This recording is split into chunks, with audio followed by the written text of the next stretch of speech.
इस वक्त हमारे साथ है चंद्रशेखर आजाद साहब। हमने आज देखा किस तरह से भीमराव अम्बेडकर को जिस तरह की बातें गृह मंत्री अमित शाह ने कही, उसको लेकर न सिर्फ संसद के अंदर बल्कि संसद के बाहर भी काफी बवाल हुआ।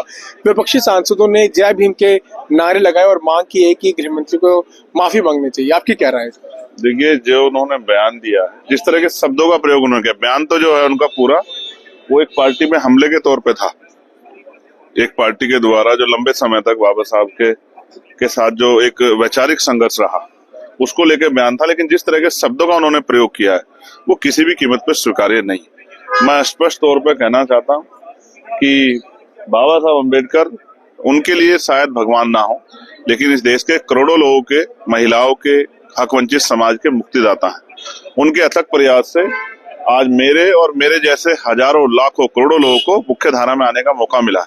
और ये स्पष्ट रूप से गृह मंत्री जी जान लें कि कांग्रेस लंबे समय सत्ता में नहीं रही, भाजपा भी लंबे समय सत्ता में नहीं रहेगी।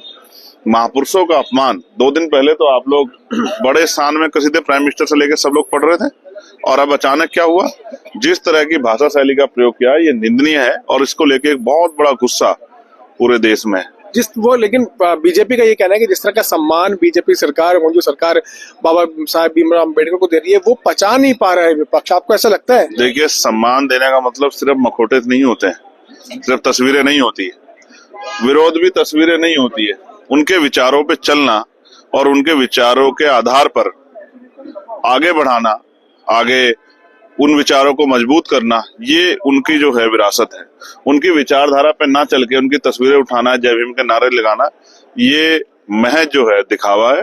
मैं स्पष्ट तौर पर कहता हूं कि बाबा साहब अम्बेडकर के जो विचार थे, अब हम 1 नेशन 1 इलेक्शन पे इसको देख लेते हैं। अभी तो ये 1 नेशन 1 इलेक्शन है, लेकिन हो सकता है आने वाले समय में 1 नेशन और नो इलेक्शन भी हो जाए। आपको कौन सी ऐसी बात है अमित शाह की जो सबसे ज्यादा बुरी लगी? जिस तरह के शब्दों के तौर पे उन्होंने बाबा साहब अम्बेडकर का नाम लिया, मैं तो वो वीडियो भी नहीं ट्वीट कर पाया, क्योंकि जिस तरह का, उस तरह की भाषा शैली और उस तरह का संबोधन किसी भी सामान्य आदमी को जो है एक्सेप्टेबल नहीं है। वो तो गृह मंत्री हैं, इसलिए जो है मैंने अपना विरोध दर्ज करा। मैं स्पष्ट तौर पे कहूँ, बाबा साहब का अपमान जो है हम लोग नहीं सहेंगे, और अम्बेडकरवादी जो है इसका बदला वोट की चोट से और संविधान की शक्ति से आने वाले समय में लेंगे। बात मैं गृह मंत्री जी को बताना चाहता हूं, और गृह मंत्री जी याद रखें, बाबा साहब अम्बेडकर सदा थे, सदा हैं और सदा रहेंगे।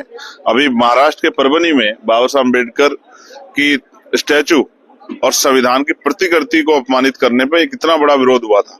और अगर सरकार या कोई भी बाबा साहब अम्बेडकर का अपमान करने की कोशिश करेगा तो ये इसका जो है सड़कों पे आके भी हमारे लोग जवाब देंगे। से बात करने के लिए तो चंद्रशेखर आजाद ने साफ ये कहा कि इस तरह की भाषा का इस्तेमाल अगर आगे कोई और करेगा तो सड़कों पर जरूर उनको उतरना होगा। दिल्ली से विश्व मिश्रा, आज तक के लिए।